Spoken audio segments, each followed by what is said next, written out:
அனைவருக்குமே வணக்கம்.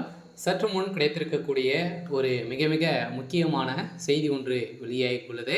சற்று முன் கரூரில் மறைக்கப்பட்ட உண்மைகள் வீடியோ ஆதாரம் வெளியீடு இது மாதிரி பார்த்தீங்கன்னா செய்திகள் வெளியாகிருக்கு.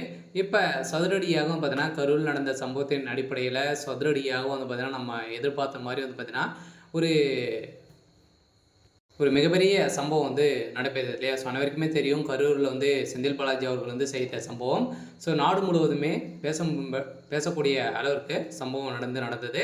இந்த சம்பவத்தின் அடிப்படையில் சதுரடியாக பார்த்தீங்கன்னா இந்த உயிருக்கு அனைத்துக்குமே திமுக தான் காரணம் அப்படின்ற மாதிரி பார்த்தீங்கன்னா இப்போ வெளியேறக்கூடிய உண்மையின் அடிப்படையில் சதுரடியாக ஆதாரத்தோடு பார்த்தீங்கன்னா நீதிமன்றத்தில் சிக்கியிருக்காங்க சொல்ல திமுகவுடைய தலைமையகத்துக்கு.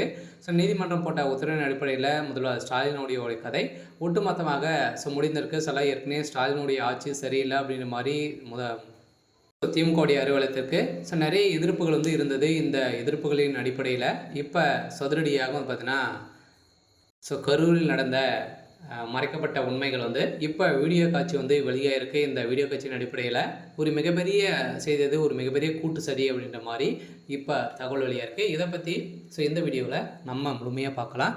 அதுக்கு முன்னாடி நம்ம சேனலுக்கு இப்போ தான் நீங்கள் முதல் முறையாக வந்திருக்கீங்க அப்படின்னா மறக்காமல் நம்மளுடைய சேனலை சப்ஸ்கிரைப் பண்ணி சப்போர்ட் பண்ணுங்கள். வாங்க வீடியோக்குள்ளே போகலாம்.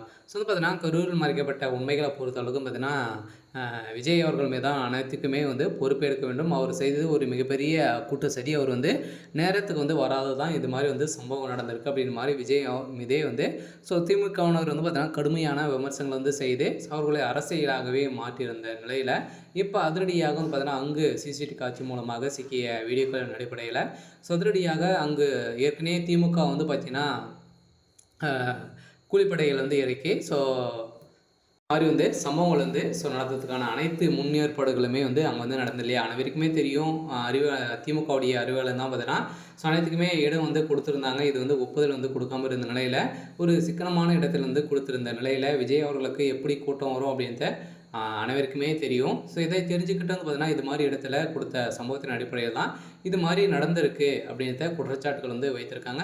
அனைத்து பொறுப்புக்குமே முதல்வர் ஸ்டாலின் அவர்கள் தான் எடுத்துக்கொள்ளணும், அரசு தான் எடுக்கணும் அப்படின்ற மாதிரி அதிரடியாக நீதிமன்றம் போட்ட உத்தரவின் அடிப்படையில் அதிரடியாக இப்போ முதல்வர் ஸ்டாலின் அவர்களுக்கு பார்த்தீங்கன்னா அதிரடியாக கைது நடவடிக்கை எடுக்கப்படுமா அப்படின்ற ஒரு மிகப்பெரிய